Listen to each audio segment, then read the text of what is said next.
mais salut, c'est Léo. Oh bah ça par exemple c'est une surprise. T'en voilà enfin. Bah ouais, en pleine forme après mes vacances. Et puis j'ai pas perdu les bonnes habitudes. Ils sont tous les mêmes, les journalistes. Ils vous posent toujours les mêmes questions. Non, du coup, ça dit quoi ce matin? Cet été, on sera là et on se fera voir parce que toutes les caméras du monde entier regarderont Paris. Les invisibles n'ont pas été pris en compte et ça, on va se battre pour que ça le soit.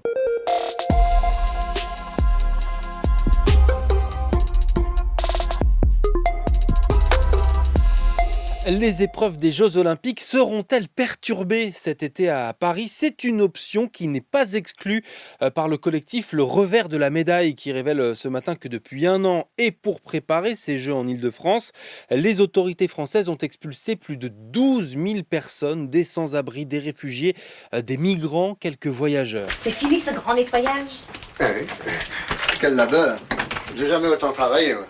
Bravo! Il y a eu une manière maltraitante de se comporter de l'État Lui, c'est Paul Allozy, le porte-parole du collectif Le Revers de la Médaille. envers les personnes qui sont les plus fragiles dans notre société. C'est celles qui vivent à la rue ou qui en dépendent pour travailler, pour survivre. Des personnes expulsées de squats, de bidonvilles ou de campements, plus de 5000 d'entre elles ont été envoyées dans des centres d'accueil spécialisés dans d'autres régions.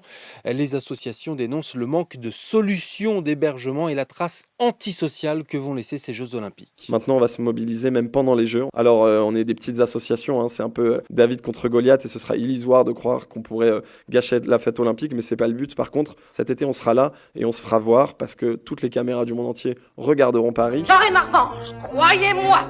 Vous le regretterez, espèce de crétin!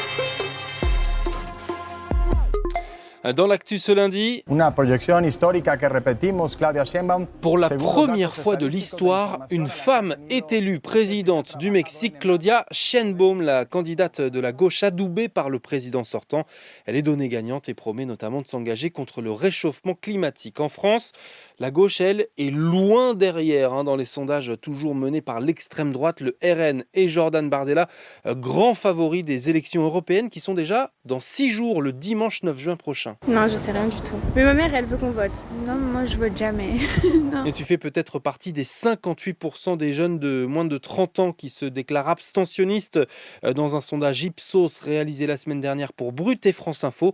Mais alors si tu fais partie des indécis, j'ai 2 idées pour toi. L'épisode spécial de Ça dit quoi du 9 mai dernier. Je suis français, espagnol, anglais, danois. Je suis pas un, mais plusieurs.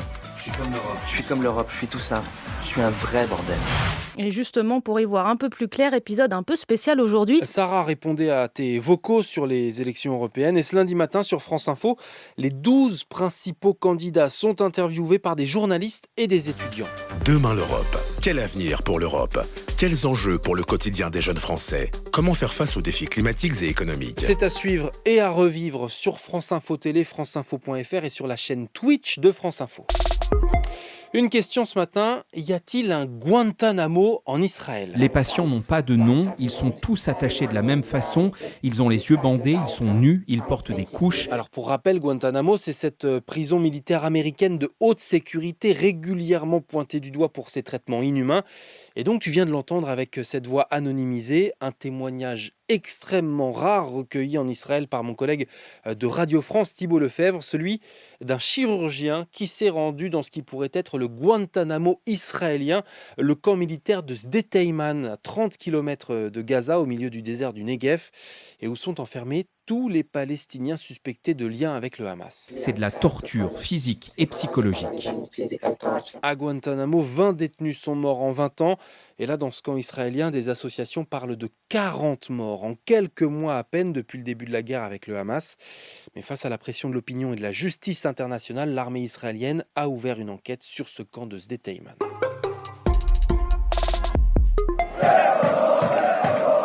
Ça, c'était en plein milieu de la nuit à Saint-Étienne, les supporters des Verts qui attendaient leur héros de retour de Metz, la SS, qui remonte en Ligue 1 et le FC Metz retourne en Ligue 2. C'est trop bien, il y avait un match de fou, c'est franchement un truc de malade. On est contents, les gars! Une Ligue 1, tu le sais déjà, qui se jouera sans Mbappé la saison prochaine.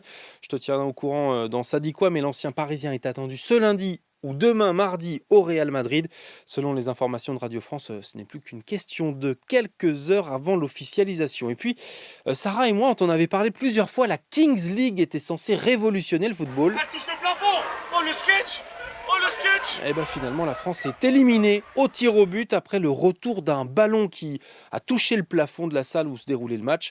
Un sketch, on retiendra que les joueurs et entraîneurs ne comprenaient pas toujours les règles de cette compétition de foot à 7 diffusée sur Twitch et lancée par l'ancien international espagnol Gérard Piqué. L'équipe de France foot de rue va quand même déposer une réclamation. C'est nul! Ouais, foot à 7, pas ouf. Heureusement, on a le rugby à 7. L'équipe de France championne du monde, elle a battu l'Argentine 19-5 en finale des World Series 7. L'Argentine, pourtant numéro 1 mondial, est favorite.